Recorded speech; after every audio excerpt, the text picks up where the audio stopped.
So, how are university faculty evaluated? This might be a question that some of you have. I'm just sharing from my experience, not an expert in terms of faculty evaluation, but just sharing a sample of what it is that I'm turning in as a part of a 3-year evaluation. It's basically submitting a portfolio of work. Sometimes it's called the WPAF, Working Personnel Action File. And it used to be this hard copy folder that we submitted. It was a very thick folder.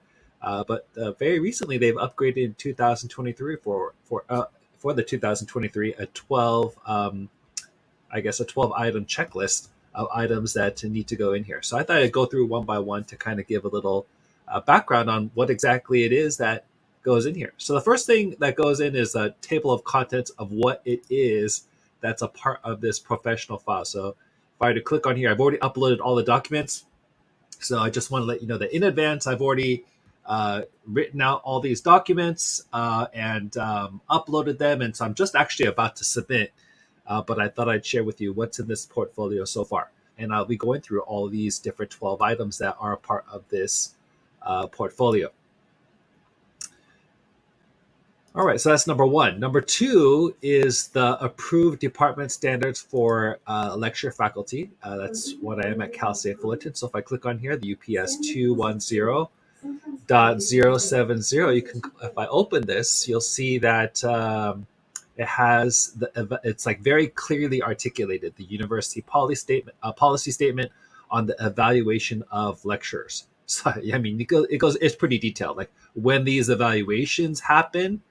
Who gets evaluated, range of elevation, evaluation criteria, and so forth. I might go into a little bit more detail later. So that's they just want to see that, yes, you are familiar with the standards by which you're going to be evaluated. So I uploaded that copy. The curriculum vitae, this is a little bit different from the resume. So usually in a resume, some people might put or create a one-pager that highlights the things that they've done. And the curriculum vitae, it's more than that. It's just all the scholarship that you've done, all your work experience, all your presentation, all your professional learning, all your awards. So, I mean, it's like over 10, sometimes 15 pages, 20 pages. So it's a very long document here. And sometimes I am asked to give my CV or curriculum vitae. So I've already uploaded that. This is a summary of assigned duties or teaching assignments. So I only listed the ones from the past 3 years. I've done more courses, but these are just the ones that I've done for the past 3 years. So 5 different courses, the EDSC 304, the 524 Assessing Students for a Learning Master's Level course, the ED80 Organizational Leadership and Management, ED80 510 Instructional Leadership, ED80 561 Political Leadership. These are all in the educational leadership track. And then different scholarly presentations. Now, I've done more than just the ones that are listed here, but these are ones where I also represented Cal State Fullerton. And then I've also put here some curriculum development that I've done for Cal State Fullerton as well. And that relates to the Korean American Ethnic Studies curriculum. I'm going to go ahead and close out on that. So that's a summary of assigned duties and list of teaching assignments. Number 5 is a narrative summary, about 1,500 words. This is important because this is when you're actually looking at a lot of the other materials that you're going to see below, including comments. So if you're a student at a university, graduate or undergraduate, these comments are very important because professors look at this very closely, and when they go through their review, the expectation is they have a chance to look at this and review it. And for me, I found it to be super reflective and helpful. There are 6 different standards that they're looking at. The first is the evidence of compliance that you're meeting the university standards. And then I like to put in quotes here of what students have shared. And it's actually kind of encouraging to kind of go back and look at the comments that I've received from different cohorts of students, different classes. I don't know who they are. Once again, these are all anonymously given, but I received them, and it's helpful to reflect on. Once again, the first piece is the evidence of compliance. The second piece is, and then I might go into more detail in a future Ed Family video, but I just want to go through it really quickly today. Evidence of course environment. Once again, creating that kind of environment that students want to learn in. That's something that it is also looked at. Evidence of linkages, like this connection between the assignments that I'm giving and the course outcomes. Evidence of instructional methods. I think this is one of my strong points here of the way I deliver instruction, whether it's face-to-face, hybrid, or online. Engagement, evidence of accountability. So that giving students the opportunity to self-assess, peer assess, and so forth. So there's many layers of accountability, including my own personal feedback that I provide for students. And lastly, evidence of pedagogical currency. So, I think definitely when you are a professor, you want to provide that value for students that is valuable. All right, so that is the narrative summary.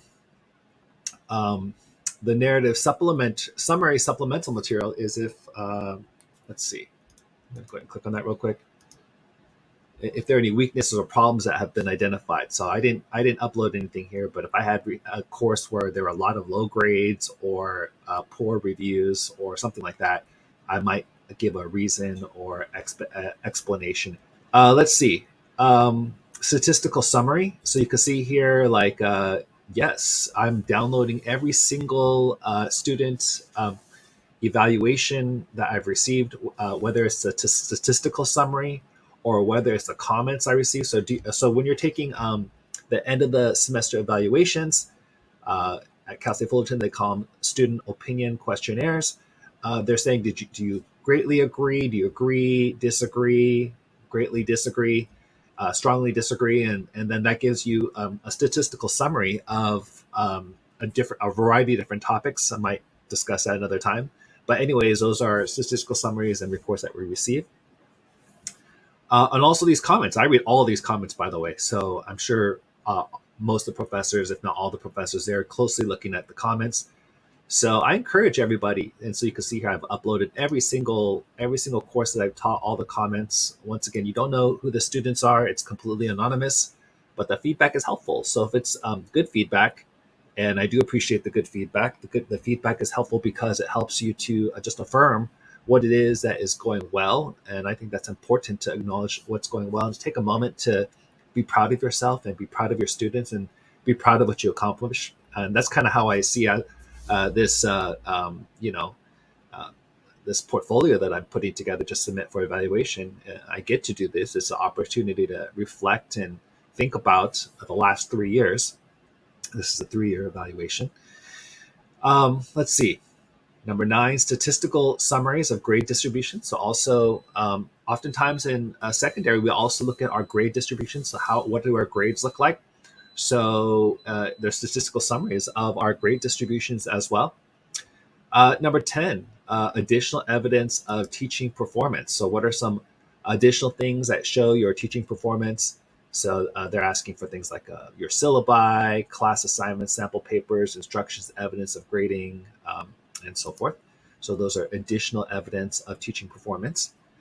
Evidence of currency in the field. I like this one because, I think a person should be relevant when training the future educators, educational leaders in the field. It's one thing to have a lot of experience and then come back. But so much is changing so quickly. It's helpful to have someone that's right there, right in the field. So there are certain things that I discussed. For example, my work as an instructional coach and as a civic lead, my new role as Irvine Governing School Board member, the Ed Family YouTube channel that I created.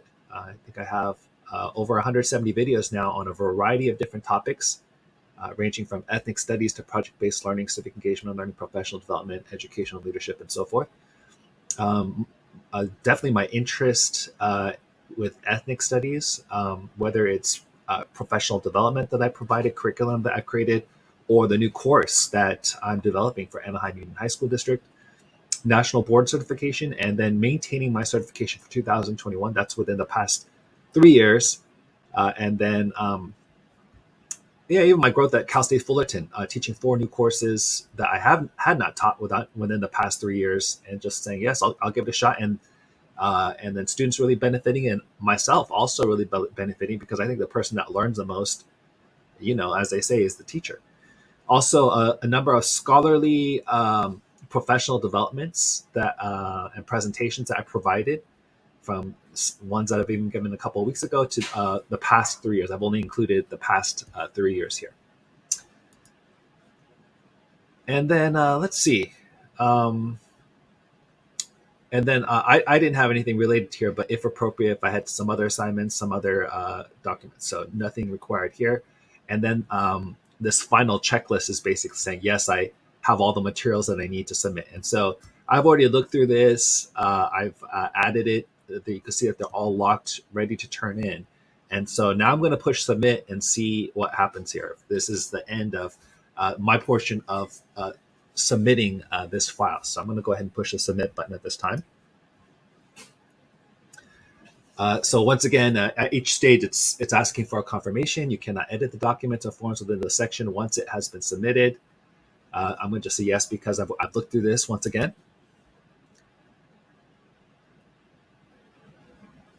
All right. And so I think that's it. I think that's I've submitted everything for this document. So I'm going to just double check once again later to make sure this file is submitted. But the purpose of this Ed Family YouTube video was just to kind of give you an overview of what an evaluation looks like for a part-time lecturer at our Cal State universities, at Cal State Fullerton, and give you insight on how it's used to determine the strength of various lectures, but also it is a metacognitive opportunity for lecturers to look at their own practice and procedures, and to get peer feedback, peer review, and also look at oneself, which I think is the greatest benefit of this. Me looking at my own practices and growing as I reflect upon my own teaching, and by looking at a variety of different metrics and data.